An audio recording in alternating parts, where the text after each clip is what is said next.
Yes, as I said, today is a Father's Day, but my sermon might more sound like a Valentine's Day sermon. और आज पिता लोगों का दिन है, लेकिन जो संदेश है वो आपको प्रेम के ऊपर में ज्यादा दिखेगा I believe Valentine's this day के। is something that the Lord has laid on my heart to share for us this day. और आज के इस दिन में प्रभु ने ये वचन मेरे हृदय पे दिया था, तो मैं आपसे बांटूंगा। The word love is the most powerful, profound, and mysterious word. और ये जो प्रेम ये शब्द है ये काफी महत्व रखता है, और लेकिन इसके काफी गंभीर है। The moment we hear that about that word itself, love itself, कुछ होता है। बोला यार। Okay, so it is said that most of 70 to 80% of the Bollywood and Hollywood stories all about based on love stories. और 70 से 80% तक के जितने भी फिल्म हम देखते हैं वो सब प्रेम के ऊपर में आधारित होती है। According to one estimation, the word I love you has been used over 50,000 times when you calculate again up from all the movies and the serials. और मैं तुमसे प्रेम करता हूँ या आई लव यू ये शब्द है वो 50,000 से भी अधिक बार उसका इस्तेमाल किया गया है जो सीरियल्स आते हैं या मूवीज है उनमें।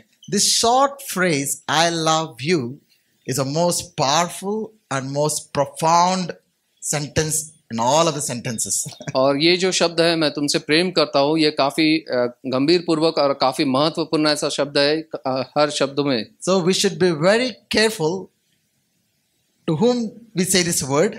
और हमें काफी सोच के इस वाक्य का इस्तेमाल करना है, हम किससे कह रहे हैं। And we also should be very careful who says those words to us. और हमको ये भी ध्यान रखना है कि कौन हमसे ये इन शब्दों का इन वाक्यों का इस्तेमाल हमसे कर रहा है। You know, Bible is also about a great love story that cannot be comparable to any other love stories of this world. और बाइबल ये जो पुस्तक है वो भी इसी प्रेम कहानी के बारे में है कि ऐसा प्रेम जो हमसे कोई और नहीं कर सकता। This is the greatest love story ever told. और ये सबसे महान ऐसी प्रेम की कहानी है।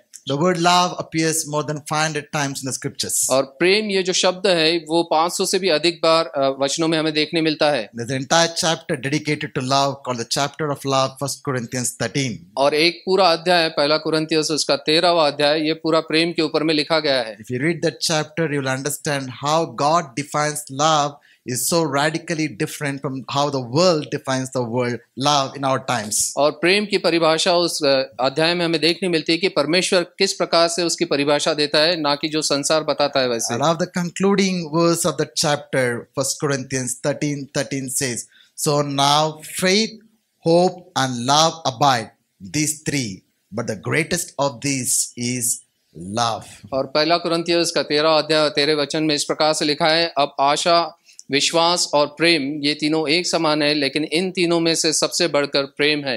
Bible says God is love. और प्रभु का वचन कहता है कि प्रभु प्रेम है। And we are created for love. और हमें प्रेम के लिए बनाया गया है। God has put in us, each one of us, a capacity to receive love and give love. और प्रभु ने हमें इस प्रकार से बनाया है और हमें क्षमता दी है कि हम वो प्रेम को बांट सके और प्रेम को हम ले सके। It is in walking in love that we experience the fullness of life. और जब हम प्रेम में चलते हैं तो हम जो जीवन का जो है संपूर्णता को हम हासिल कर सकते हैं। When we are secure in the love of God, that is when we'll be able to overcome any situation, any circumstance, any temptation that comes in our lives. और जब हम परमेश्वर के प्रेम में जब हम स्थिर बने हैं तो जितनी भी जो चीजें हैं हमारे जीवन में उसको हम हासिल कर सकते हैं और परिस्थिति के ऊपर हावी हो सकते हैं। I came across a very interesting story told by rabbis how God chose the spot in which the holy temple has to be built. और एक काफी रोचक ऐसी कहानी है कि रब्बी लोग जो उन्होंने जहाँ पे मंदिर बनाना चाहिए था वो जगह कैसी चुनी गई। It's a story of two loving brothers. और ये दो प्रेमी भाइयों की एक कहानी है। One elder brother and the younger brother. और एक बड़ा भाई और छोटा भाई दोनों। Elder brother is married and has children. और जो बड़ा भाई था उसकी शादी हो गई थी, उसके बच्चे थे। Younger brother, even though is aged but not married for whatever reason. और जो छोटा भाई था वो भी वयस्क था लेकिन उसकी शादी नहीं हुई थी। They both had their own fields and own mills. It is common to both of them. और वो दोनों के अपने खेत थे और अपने जो संपत्ति सभी थी। Every day they used to go work in the field, and at the end of the day they used to take their own portion of grain. They used to distribute among them. और वो खेत में जाके अपना काम करते और शाम के समय जब वो वापस आते तो जो भी अनाज होता वो एक दूसरे में बांटते So every evening they used to take the portion of grains back to their homes. और वो हर शाम को आते और वो जो अनाज है उसका बंटवारा करके अपने घर लेके आते। Sometime during the night, और कभी रात्रि के समय में when everybody had slept, जब हर कोई सोया है the younger brother used to think, तो छोटा भाई है वो ये सोचता my elder brother is married and has got children, probably he needs more grain.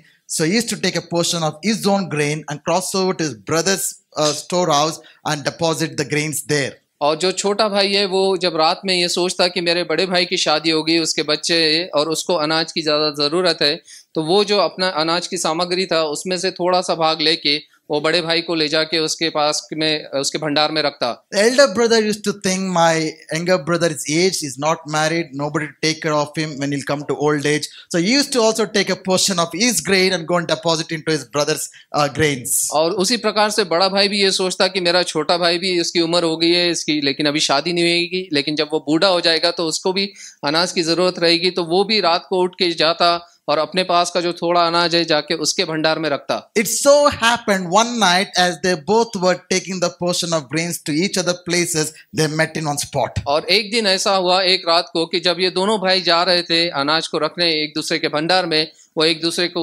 मुलाकात होती है। You can imagine how emotionally loaded that moment would have been. और वो आप सोच सकते हैं कि वो कितना भावनापूर्वक वो चित्र होगा। They wept each other, they hugged each other, वो एक दूसरे को देखकर रोने लगे, एक दूसरे को गले लगाया। and God looked at that spot.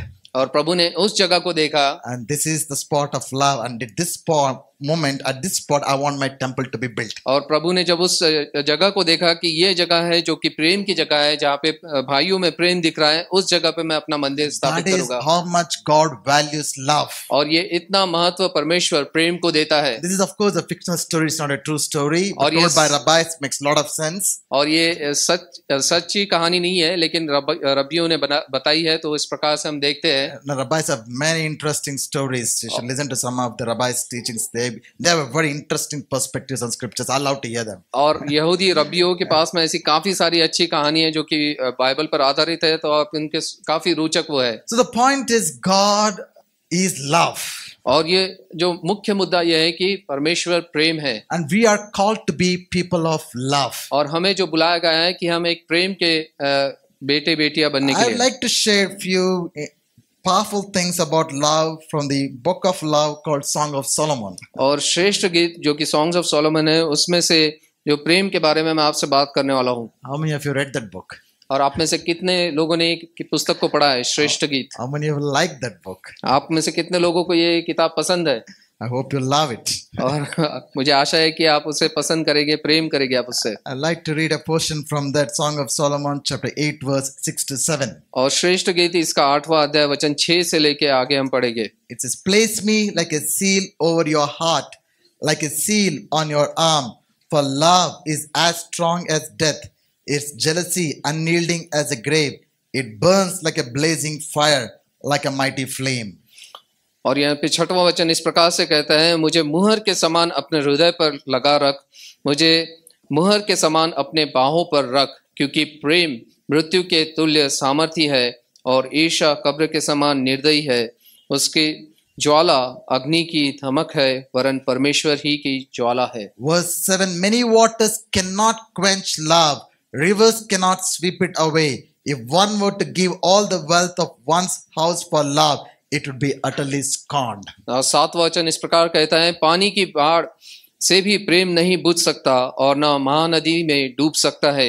यदि कोई अपने घर की सारी संपत्ति प्रेम के बदले दे दे तो भी वह अत्यंत तुच्छ ठहरेगी। Before I draw some important points about love, I want to just talk about something about the book of Song of Solomon in itself. और ये श्रेष्ठ गीत पुस्तक के बारे में मैं आपको बताना चाहूंगा, इससे पहले कि कुछ चीजें हम लोग प्रेम के बारे में सीखे। It has some unique features in it which we should understand. और ये जो पुस्तक है श्रेष्ठ गीत, इसमें काफी महत्वपूर्ण चीजें इसमें दर्शाई गई है। The first thing that we need to understand about this book is it's primarily a romantic love story. और ये प्रेम की जो कहानी है उसके बारे में ये पुस्तक है। It's a love song between Solomon the king and a Shulamite woman, his bride. और ये सुलेमान राजा और शुनेमाइट उसकी जो रानी थी उनके बीच में की ये प्रेम कहानी है। First Kings chapter 4 verse 32 says Solomon wrote about 1005 songs. और पहला राजा उसके चौथे अध्याय और 32वें वचन में हमको देखने मिलता है कि सुलेमान राजा ने 1005 गीत लिखे। How many wives Solomon had?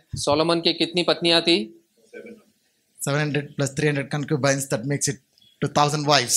और 700 पत्नियां और 300 उप पत्नियां थी, तो पूरे मिला के 1000 के ऊपर। Probably another 5 would have been his extra girlfriends. और हो सकता है कि 5 उसके और भी अधिक गर्लफ्रेंड्स होगी। I truly think he's the most wisest person if you so successfully handled 1000 women in his life. और वो सबसे बुद्धिमान ऐसा व्यक्ति होगा जिसने 1000 से भी ज्यादा स्त्रियों को संभाला। Ask all the husbands about how they are doing handling their wives. One wife. और पतियों से पूछो कि वो अपनी एक पत्नी को कैसे वो लोग संभालते हैं। We all need wisdom, guys. और हम सबको बुद्धि की जरूरत है।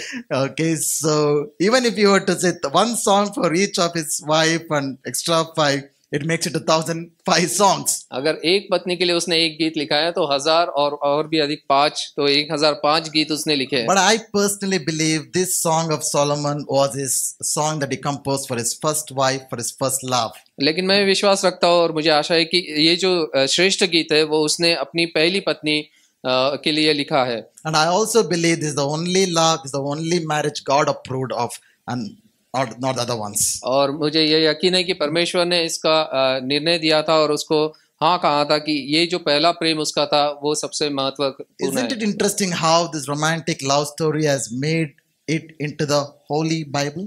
और ये कितना महत्वपूर्ण है और कितना रोचक है कि परमेश्वर ने इस जो प्रेम के जो गीत है उस पुस्तक को बाइबल में हमें देखने मिलती है। Satan in this world has corrupted the meaning of love, but in God's sight, the love and even the sex in marriage life is considered to be holy. और शैतान ने जो है इस प्रेम इस शब्द को बुरी तरह से उसको खराब करके रखा है, लेकिन हम बाइबल में जब हम देखते हैं प्रेम शब्द का काफी महत्व है। और साथ ही में जब शारीरिक संबंध जो होते जो कि मैरिज के अनुरूप होते हैं तो वो भी परमेश्वर के नजरों में अच्छे The हैं। second interesting thing about this book is there is no direct mention about God in this book except in one place, chapter 8 verse 6, even that is debatable. और यहाँ पे प्रभु ऐसा शब्द कहीं हमको देखने नहीं मिलता है, लेकिन 8वें अध्याय में एक जगह पे हमें उसको देखने मिलता है, लेकिन उसके ऊपर भी कई लोग की उस पे टिप्पणी है। So this is the only book in the Bible except the book of Esther where the God is not directly mentioned. और ये एक दूसरी पुस्तक है एस्तर के बाद में जहाँ पे परमेश्वर को संबोधित नहीं किया गया है। Can you think for a moment how this book, God is not mentioned, but coming to the God's word, how was it possible? आप ये सोच सकते हैं कि ये कैसे संभव है जबकि इसमें परमेश्वर नहीं लिखा गया है और ये प्रेम की जो पुस्तक है वो कैसे बाइबल में एक साथ में जुड़ी गई। And that took place in the middle of the Bible. और वो भी मध्य में उसके प्रभु के वचनों के बिल्कुल मध्य में रखी है।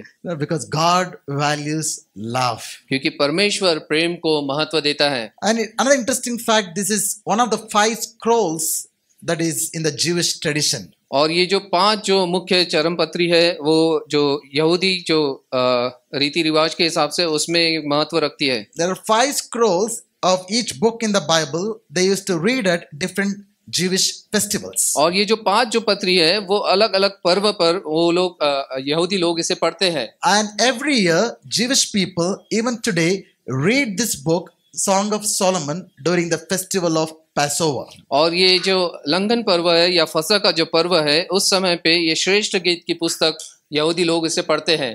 You must all be knowing what is Passover all about. और ये जो फसह का पर्व है या लंघन पर्व है आपको पता होगा कि ये किस लिए मनाया जाता है। Passover is a festival to celebrate the deliverance of Israelites from Egypt. और ये फसह का जो पर्व है वो यहूदियों को इजिप्ट देश से जब छुटकारा मिला था उसको मनाने के लिए किया जाता है। But I believe it's more than that. लेकिन उससे भी बढ़कर ये है, It is God's love story. लेकिन ये परमेश्वर की जो प्रेम की कहानी है वो है। He was snatching his bride from the enemy's camp, from the Egypt, and bringing them into Mount Sinai for a holy matrimony. और जो परमेश्वर है अपनी पत्नी अपनी दुल्हन को जो दुश्मन है उनके हाथों से छुड़ा के वो लेके आ रहा था अपने वाचे की जगह पर। We are the bride of Jesus. और हम परमेश्वर की पत्नी है। This book needs to be interpreted at least into 2 big categories. और ये जो पुस्तक है वो दो भागों में हमें देखने मिलती First, है। we need to see it for as it is. Literally, it is a love song.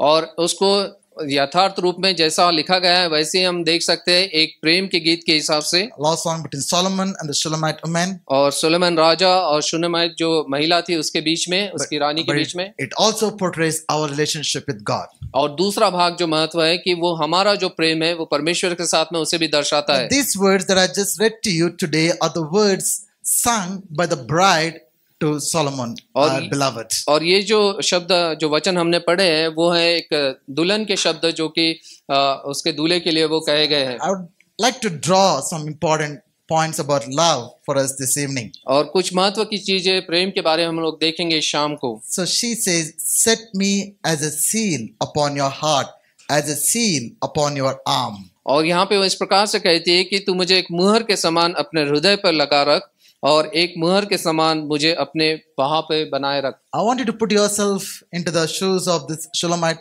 woman of probably 900 BC and just imagine why was she singing this kind of words. और 900 वर्ष पूर्व ईसा पूर्व ये जो शुनेमाइत जो महिला थी वो इन शब्दों का इस्तेमाल क्यों कर रही है? What she meant when she said, set me as a seal upon your heart and a seal upon your arm. और इसका अर्थ क्या है जब वो कह रही है कि तू मुझे मुहर के समान अपने हृदय और अपने बाहों पर बनाए रख। These days we have the innovated rubber stamps that we put on the documents or some other places to authenticate its credibility. और आज के दिनों में हमारे पास में रबर स्टैम्प होते हैं, कोई भी महत्वपूर्ण जो कागज है उसके ऊपर में हम रबर स्टैम्प बनाते हैं ताकि उसका अधिकार हमें दिखा सके। But those days influential people and people in power, they used to have a seal that they carried always with them.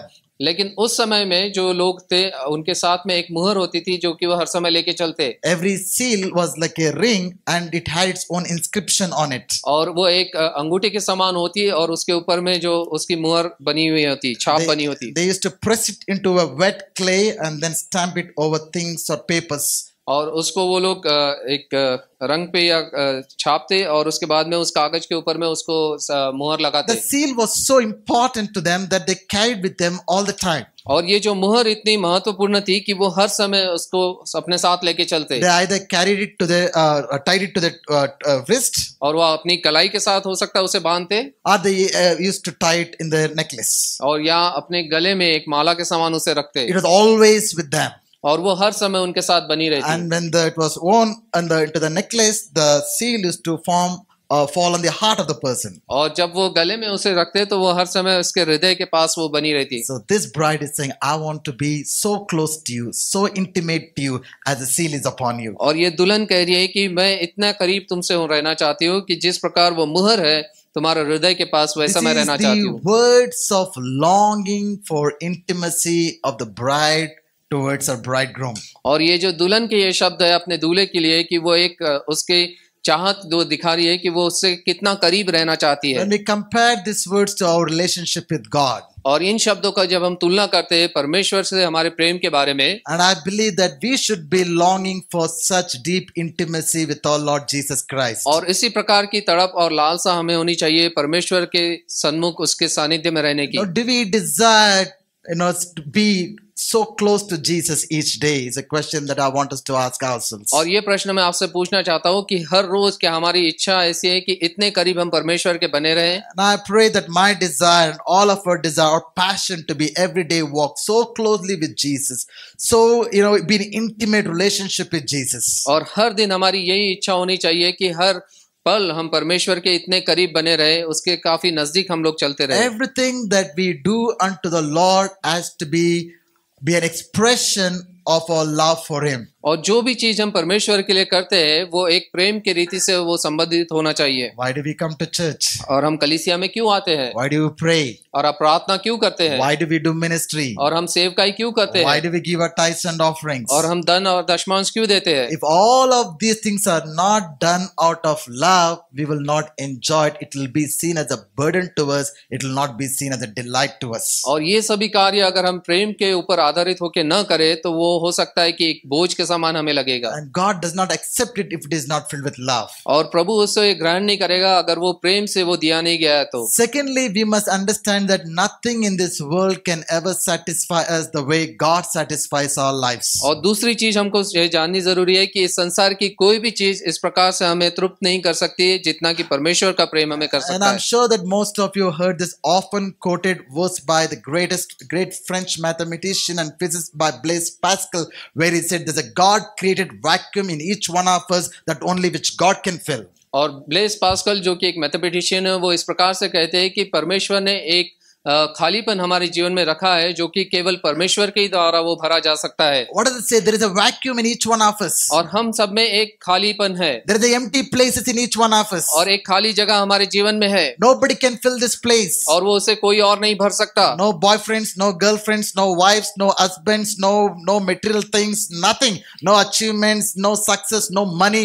Nothing can fill that gap. You can have all of those things and still have a huge vacuum in your hearts. कोई पति पत्नी girlfriend boyfriend या संसार की कोई भी चीज उस खाली जगह को नहीं भर सकती। वो इतनी ऐसी जगह है केवल जो परमेश्वर उसे भर सकता है। And I believe most of us had come to that point at some time in our life. और मुझे यकीन है कि हमारे हर एक के जीवन में हम उस जगह पे पहुंचे हैं। And I believe we all tasted the world to some extent. Have you? और हम में से हर एक लोगों ने संसार का अनुभव अपने जीवन में किया है। I'm sure we tried many things to find joy, to find peace, to find love, to feel satisfied. We would have experimented many things, tried many things, and we have come to a place where we didn't find satisfaction in any of those things. Then we came to meet Jesus Christ. और हम में से हर एक व्यक्ति ने संसार की उन सारी चीजों को चखा होगा या जानने की कोशिश की होगा जिससे कि आप तृप्ति पा सकते हैं, सांत्वना पा सकते हैं, शांति पा सकते हैं, लेकिन आप वो सब करने के बाद भी आपको एक खालीपन होगा, तब आप परमेश्वर के पास आए। And I believe all of us over here, since we have experienced that authentic love of Jesus, surrendered our life to Jesus at that point of time in our lives. और जब हमने परमेश्वर के उस सच्चे प्रेम का जब अनुभव किया तब हमने अपने जीवन को प्रभु के हाथ में समर्पित किया है। But what happens after a few years of a walk with the Lord?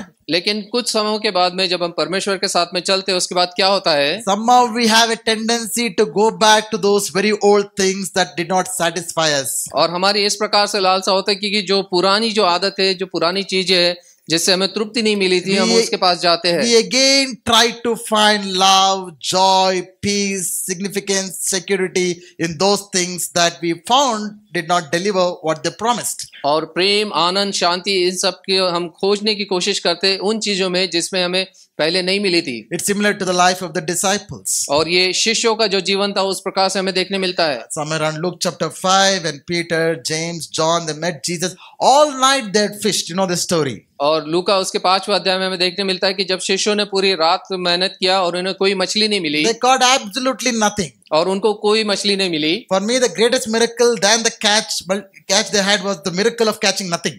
और जो सबसे मुख्य जो वहां पे चमत्कार मुझे ये देखने को मिलता है कि वो इतनी पूरी रात भर मेहनत करके वो कुछ भी नहीं पकड़ पाए। When you cast a net in the huge ocean, at least one Natholi fish has to come, right? और वो जब मछली के लिए जाला जब उन्होंने डाले इतने बड़े समंदर में, तो एक छोटी सी मछली तो उनको मिलनी चाहिए। They caught nothing, zero, absolutely nothing. लेकिन उनको कुछ भी नहीं मिला। Jesus comes, he does a miracle. I'm not going there. That's not the point of my story. और यीशु आते हैं और चमत्कार करते हैं और वो सब मछली उनको मिलती है They follow him. और वो उसके पीछे चलते हैं। The point is, after 3.5 years, they're back at the same experience again. और 3.5 वर्ष के बाद में हमें देखने मिलता है कि शिष्य वापस से फिर उसी जगह पे है। They walked with Jesus. वो यीशु के साथ चले, They talked with Jesus. यीशु से उन्होंने बात की, They heard all his powerful sermons. और उसके जो महान उपदेशों को उसने सुना।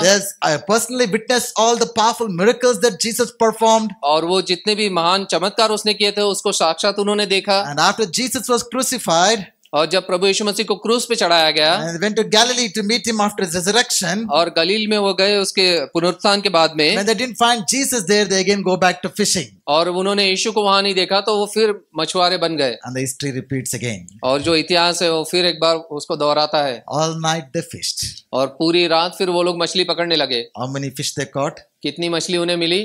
Absolutely nothing. कुछ भी नहीं। This is a story of many believers. और यही कहानी है कई विश्वासियों की। Before meeting Jesus, यीशु से मिलने से पहले they come to a point of zero. और वो एक शून्य जगह पे आते हैं, They surrender their lives to Jesus. वो अपना जीवन का समर्पण करते हैं यीशु को, They really excited about Jesus. और वो काफी उत्साहित होते हैं यीशु के लिए, They get saved. और वो बचाए जाते They हैं get baptized. और बपतिस्मा लेते They हैं, get filled with the Spirit. पवित्र आत्मा से भरते हैं Probably even involved in ministry. और सेवकाई में भी जुड़े होंगे। But after a certain time, लेकिन कुछ समय के बाद में they again go back to the old life. और वो फिर एक बार अपने पुराने जीवन में जाते हैं, They're again after running after the world. और फिर वो संसार के पीछे दौड़ने लगते हैं, Desires of the world, temptations of the world. और संसार की जो इच्छा है उसकी जो उसके तलब के पीछे वो They go भागते in हैं, pursuit of wealth, fame, name, success of this world. और धन संपत्ति नाम और इन सब के पीछे वो दौड़ने लगते हैं, And they again reach a point, और फिर एक बार वो उस जगह पे आते हैं zero.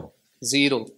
Why do you want to go to that experience? और वो अनुभव पे आपको क्यों जाना है? When we are satisfied in Jesus, जब यीशु मसीह में हम तृप्त होते हैं and we'll be blessed throughout. और हम आशीष पूरी रीति से हम पाएंगे। Even love this line in A Song of Solomon, the same book, chapter 1, verse 4, where the bride sings again, "Draw me after you, and I'll run with you." और इसी पुस्तक में जो इसका पहला अध्याय और चौथे वचन में हमें एक काफी महत्वपूर्ण यहाँ पे लिखा गया है कि तू मुझे खींच ले और मैं तेरे पीछे दौड़ूंगा। This should be our prayer. God, draw me after you. और वो हमारी ये प्रार्थना होनी चाहिए कि हे प्रभु तू मुझे खींच ले। You should be saying, Lord, I feel like being drawn into so many things of this world. और हमें ऐसा कहना है कि मैं काफी सारी चीजें संसार की मुझे खींच रही है, I feel weak. और मुझे कमजोरी ऐसा महसूस हो I रहा feel है, my heart fluttering. और मेरा जो हृदय है वो दुविधा में है। No, Lord God, would you please draw me after you? और परमेश्वर क्या आप मेरे हृदय को अपने पीछे आप खींचेंगे? I will run with you. और मैं तेरे पीछे मैं दौड़ूंगा। How many of you want to run with Jesus? आप में से कितने लोग प्रभु के पीछे दौड़ना Will चाहते you हैं? make this as your desire? और ये इच्छा हम रखेंगे, Jesus, draw me after you. यीशु तू मुझे अपनी ओर खींच ले। And the bride goes on to compare the love for some very powerful things. और यहाँ पे जो ये दुल्हन है वो प्रेम को काफी सारी चीजों से उसकी तुलना करती है, She says, love is as strong as death.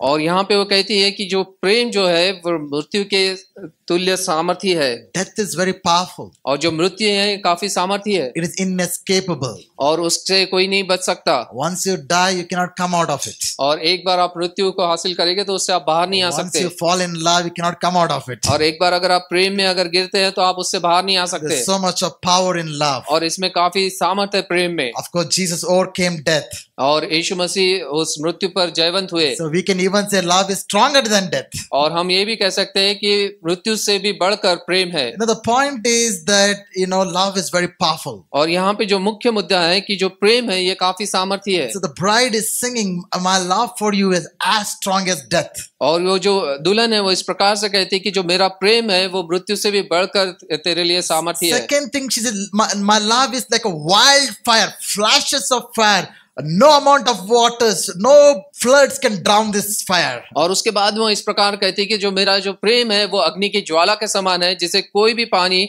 या समुद्र की पूरी बाढ़ आके उसे डुबा नहीं सकती। Love is powerful like flashes of fire. और जो प्रेम है वो इतना सामर्थ्य है, वो उसकी ज्वाला के समान है, अग्नि की ज्वाला समान। Even the floods cannot drown it. और जो बाढ़ है, पानी की बाढ़, वो उसे बुझा नहीं सकती। I'm sure some of you would have heard about news in Western countries when the forest catches fire, it goes on for days, and no matter how much they try to doze it off, it's not possible. और विदेश में आपने सुना होगा कि जब जंगल में जब आग लगती है तो वो कई दिनों तक के वो आग जलते रहती है, उसको कोई बुझा नहीं सकता। So this bride is saying, my love for you is so powerful, so strong, it cannot be quenched by anything. और ये दुल्हन इस प्रकार से कहती है कि मेरा प्रेम जो है वो तेरे लिए इतना सामर्थ्य है, इतना महत्वपूर्ण है कि उसको कोई आग उसकी बुझा नहीं सकता। Thirdly, she says, my love is priceless. और जो मेरा जो प्रेम है उसकी कोई संपत्ति से वो खरीदा नहीं जा You सकता, cannot buy this love. और आप उसे खरीद नहीं सकते। You read in verse 7, it says, even if a man were to be offered all the wealth to buy love, he will despise it. He will not give his love away. और अगर किसी पुरुष को सारे संसार की संपत्ति दी जाती है उस प्रेम के विरुद्ध में, तो वो उसे नहीं ले सकता। Have you heard of honor killings? I'm sure you would have. और आपने जो ऑनर किलिंग इसके बारे में सुना होगा। In our countries, and when a girl from a high caste, rich and wealthy background falls in love with a poor guy, these things happen. और जब एक धन संबंध परिवार से कोई लड़की अगर किसी के प्रेम में पड़ती है तो आपने सुना होगा कि किस प्रकार से ये होता है। You know, the girl is not willing to listen to the parents. और जो लड़की है वो अपने माता पिता के सुनने के लिए राजी नहीं है। She is willing to let go of the family, the money, the wealth, the property, the honor. Nothing can convince her. Our love for the guy whom she has fallen in love is so powerful. और ये जो लड़की है जिस लड़के से वो प्रेम करती है उसके लिए वो सब चीज छोड़ने के लिए तैयार है। अपना धन संपत्ति, नाम और घर परिवार, हर चीज वो छोड़ने के लिए तैयार है। Those families, to protect their pride or their honor, even go to the extent of killing them. और वो जो परिवार है, जिस परिवार से वो लड़की आती है, वो अपना नाम और उसका सम्मान रखने के लिए वो लड़की को वो मार भी देते हैं। So this bride is saying, "My love is as strong as death." और ये जो दुल्हन है वो कह रही है कि जो मेरा जो प्रेम है वो मृत्यु से भी सामर्थी है। My love is as strong as flashes of fire. Even the floods cannot drown it. और जो मेरा जो प्रेम है वो अग्नि की ज्वाला से भी, धमक से भी ज्यादा है और कोई समुंदर की बाढ़ उसे खत्म नहीं कर She's सकती। saying, "My love cannot be bought with any precious things of this world." और संसार की कितनी भी बहुमूल्य चीज क्यों ना आ जाए, मेरा प्रेम उसे खरीद नहीं सकता। Now my question to all of us this evening: और मेरा प्रश्न आप सभी के लिए ये है, how strong is our love for Jesus Christ? हमारा प्रेम यीशु मसीह के लिए कितना सामर्थी है? Can we say that my love for you, Jesus, as strong as death?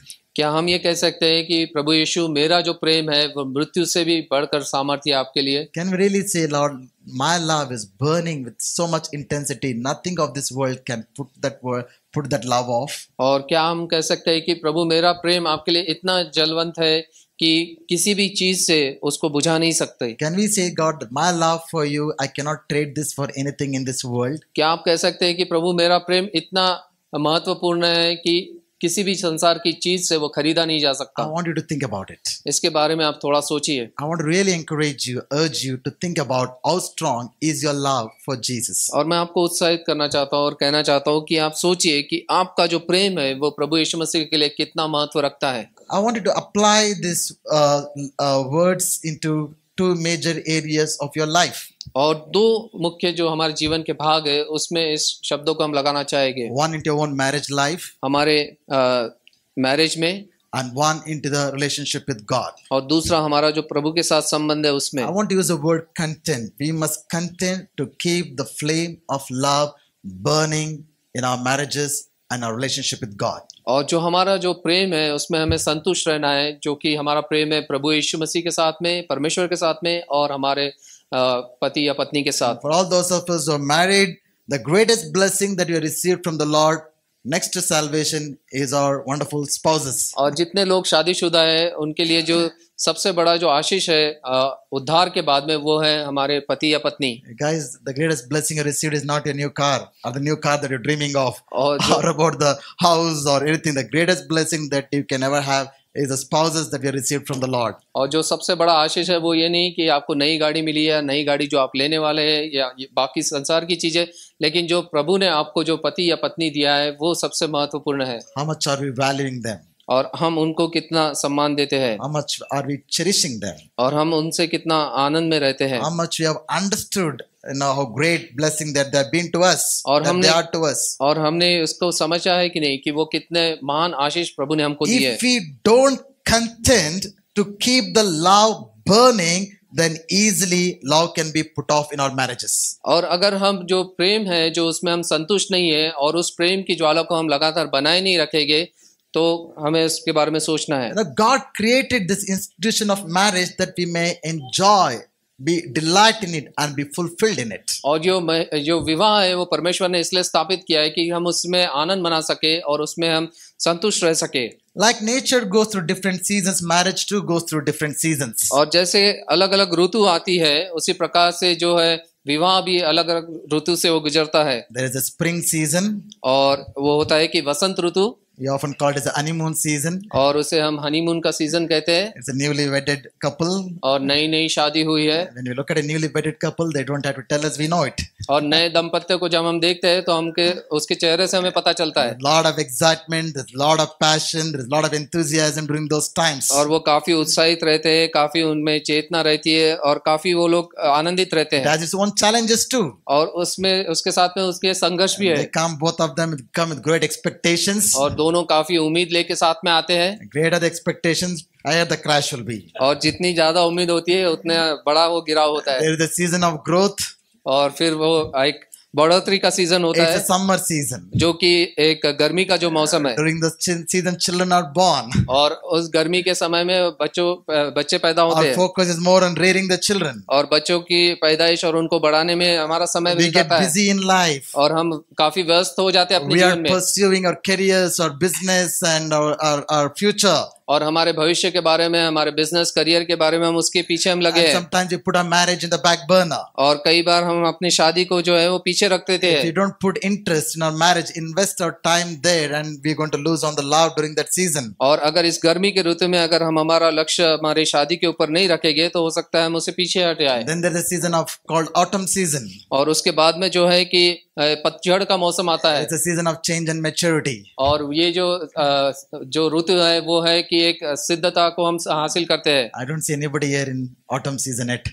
और मैं यहाँ पे किसी को भी उस पतझड़ वाले मौसम में नहीं देख रहा It's हूँ। a season where children are grown up and they leave their homes either for education or for marriage. It's the empty nest feeling. और ये ऐसा मौसम है जब बच्चे बड़े हो जाते हैं और वो बाहर शिक्षा के लिए चले जाते हैं और घर खाली हो जाता है। If you are not invested your time in the initial days of your marriage, when you come to the autumn season, you'll suddenly find you're living with some stranger and you'll then start to connect with that person. It's going to be very difficult during those times. और जब हमारी जो पहले ऋतु में अगर हम हमारे शादी में अपने पति पत्नी का हम बराबर ख्याल नहीं रखेंगे, और जब इस पतझड़ के मौसम में आते हैं तब हमें ऐसा लगेगा कि हम किसी अलग व्यक्ति के साथ में यहाँ पे रह Then रहे there's हैं। a winter season. It's the final stages of your life. और उसके बाद में जो है वो सर्दी का मौसम आता है, जो कि हमारे जीवन का अंतिम समय है। It's literally cool, calm, quiet, peaceful. और ये काफी शांत, आरामदायक और आनंदमय रहता है। Each season you can get plenty of things that you can learn about, which is very powerful and profound for our marriage lives. और हर सीजन को हम लोग अच्छी रीति से हम देख सकते हैं, जो कि शादी के लिए काफी But महत्वपूर्ण the है। point I want to make is when we go through different seasons of marriage, through any season, if we don't content to keep the flame of love burning, we will miss out on the blessing of the marriage in our life. जो महत्वपूर्ण बात यह है कि हम शादी के हर ऋतु से जब हम गुजरते हैं और अगर हम उसमें अपने प्रेम को लगातार उसको जला के नहीं रखेंगे और उसमें संतुष्ट नहीं रहेंगे तो हम समस्या में पड़ सकते हैं। So instead of Father's Day, I give all the couples permission to celebrate Valentine's Day today. और आज पिता के दिन के वजह आप वैलेंटाइंस डे का सेलिब्रेशन कर सकते हैं। You know, don't take your marriage for granted. और अपना जो वैवाहिक जीवन है इसे आप साधारण रीति से न ले, Don't take your spouse for granted. और अपने पति या पत्नी को हम साधारण रूप से न ले। You know, do not let the place that your spouse should be given, do not let anything else take that place in your life, neither your job, neither your money, neither your ambitions, neither your children. You should content to keep the relationship between wife and husband, keep the love burning between both of you. और पति और पत्नी की जो जगह है उस जगह पे हम किसी और चीज को आने न दें, ना कि हमारा जॉब, ना हमारे बच्चे, ना हमारा परिवार, ना और भी कोई चीज, लेकिन हम उसमें संतुष्ट रहे और तृप्त रहे। I want to tell the second aspect, to content to keep the flame of love burning in our relationship with God. और परमेश्वर के साथ में जो हमारा संबंध है उसका जो प्रेम की जो ज्वाला है उसे हम कैसे बना के रखें। This is greater than our relationship with our spouse. और ये उससे भी बढ़कर है, जो कि हमारा पति और पत्नी से जो संबंध है उससे बढ़कर है। Unless a person is secure and fulfilled in the love of God, he cannot love his spouse. और जब एक व्यक्ति परमेश्वर के प्रेम में जब वो सुरक्षित नहीं है तो वो अपने पति या पत्नी से उस प्रकार प्रेम नहीं कर सकता। I can guarantee you that if you are having a problem with your spouse, I doubt your love relationship with God. अगर आपको अपने पति पत्नी से कुछ तकलीफ है तो हो सकता है कि आपका संबंध परमेश्वर के साथ में सही नहीं है। A husband, a wife is walking with God, walking in love, no matter what hurt and pain that person is put into, he will go and forgive the spouse. He will continue to pray for the spouse to change whatever. He will have a graceful heart to live his marriage life when that person is walking in love with God. अगर एक व्यक्ति जब वो परमेश्वर के साथ में प्रेम से चल रहा है और उसका संबंध परमेश्वर के साथ में सही है, तो चाहे कितनी भी पीड़ा ताड़ना उसके जीवन में क्यों ना आए, वो अपने पति या पत्नी से उसी प्रकार प्रेम कर सकता है, भले ही कोई मुश्किल क्यों ना आए। How strong is our love for God? और हमारा प्रेम कितना सामर्थ्य है या कितना बना हुआ है परमेश्वर में। I really want you all to ask this question to yourselves. और ये प्रश्न आप स्वयं से पूछिए, Do you really love God with all your heart? क्या हम सही में परमेश्वर को अपने पूर्ण हृदय से प्रेम करते हैं? Is it really as strong as death? क्या वो मृत्यु के समान उससे भी सामर्थी वो प्रेम है? Is it really as strong as a burning fire? और वो एक ज्वलन रखने वाली ज्वाला के समान है? What does love means? और प्रेम का अर्थ क्या है? The world sees love as more of feeling or an emotion. और जो संसार उसे देखता है एक भावना के रूप में। Yes, there are definitely feelings and emotions involved. It's good feelings, good emotions. We should have it. और हो सकता है कि अच्छी भावनाएं अच्छे हम उसकी तुलना उसके साथ कर सकते हैं, But true love is much beyond that. लेकिन जो सच्चा प्रेम है वो उससे भी बढ़कर है। Do you know where is the word love first appears in the Bible? और बाइबल में पहली बार कब प्रेम इस शब्द का इस्तेमाल किया गया है? Apart from the people who heard me in the morning, और सुबह जिन लोगों ने सुना है उसके अलावा जो लोग हैं क्या वो बता सकते हैं? tell me where does the word love appear first in the Bible? और बाइबल में पहली बार प्रेम इस शब्द का इस्तेमाल कब किया गया? Nobody? Genesis chapter 22 verse 2.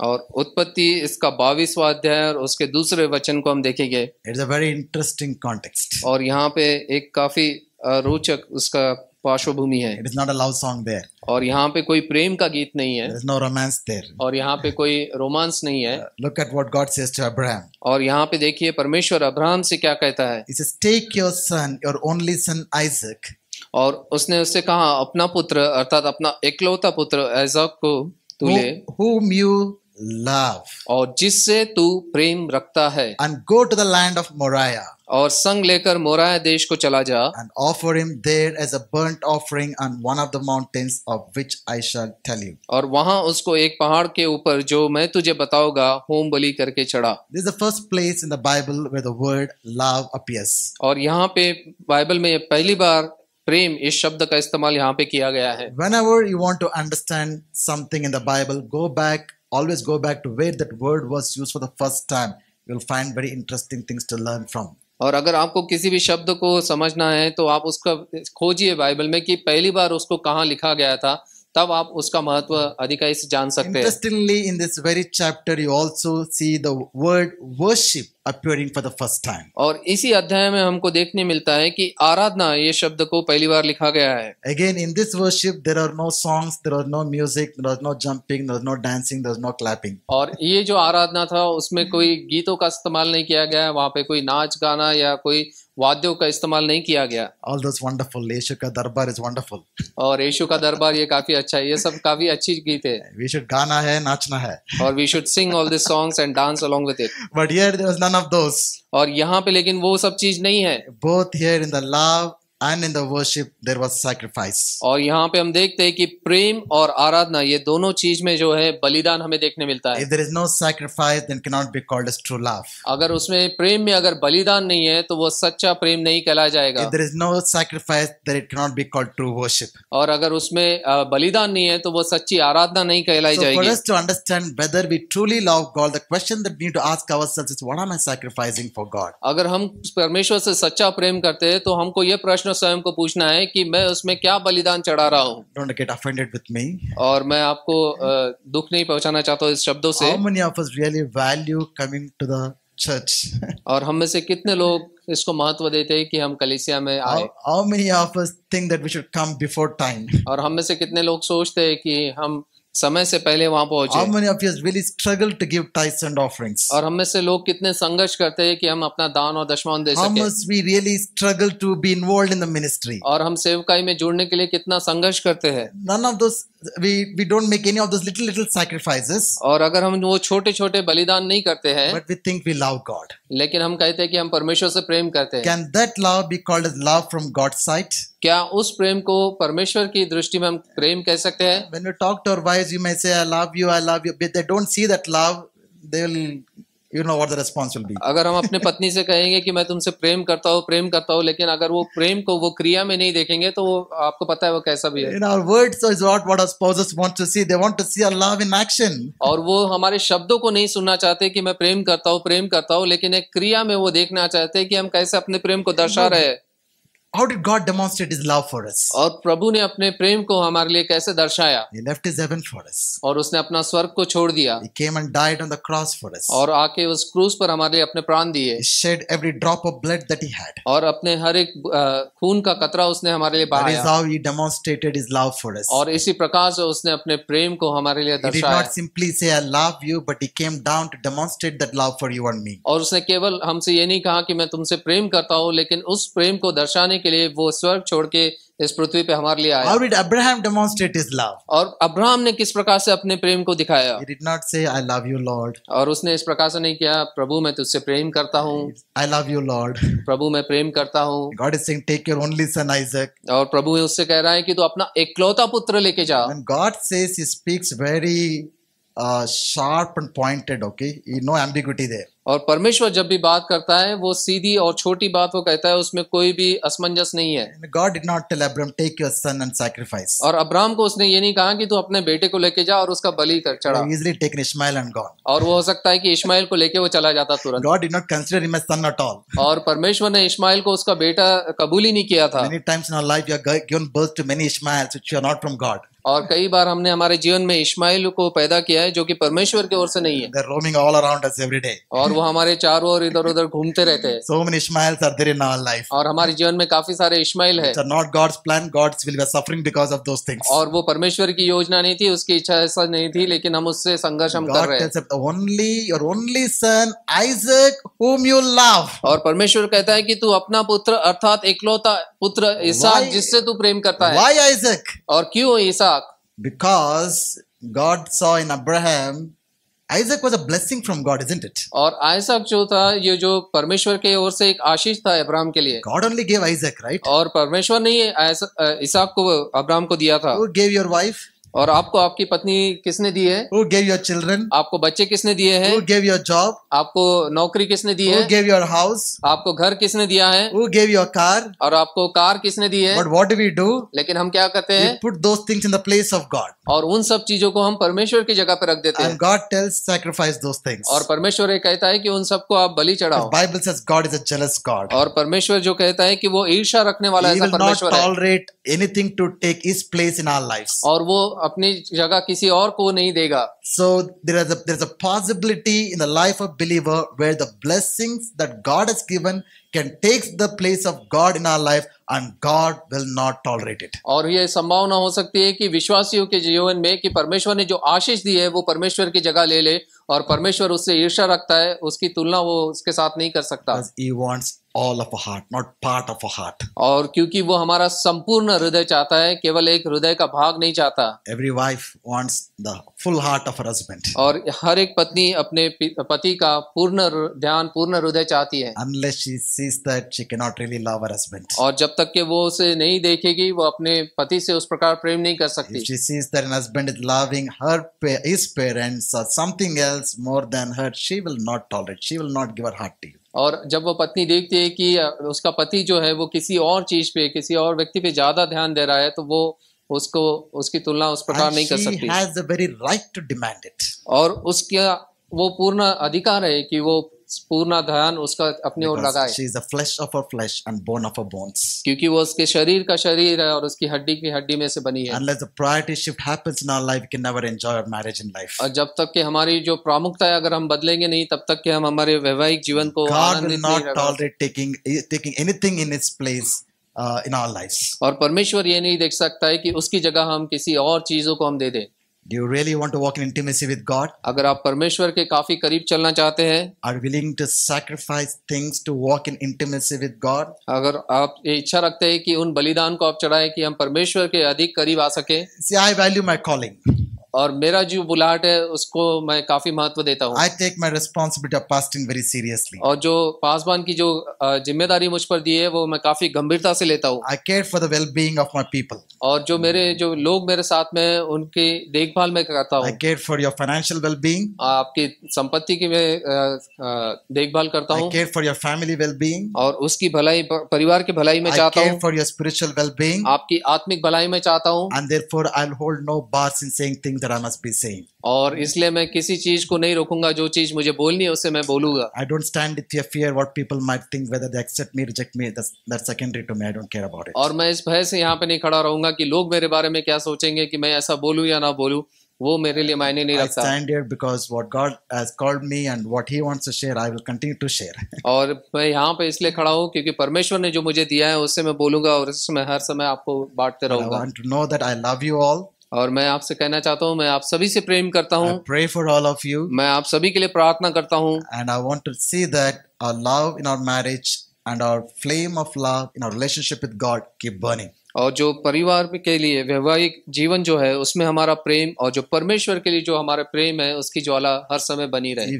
If you can put these two powerful things, relationships in your life in a proper place, I tell you, your life is going to be so beautiful. और ये जो दो महत्वपूर्ण के संबंध अगर हमारे जीवन में हम सही रीति से रखेंगे तो आपका जो जीवन है वो काफी आशीषित होगा।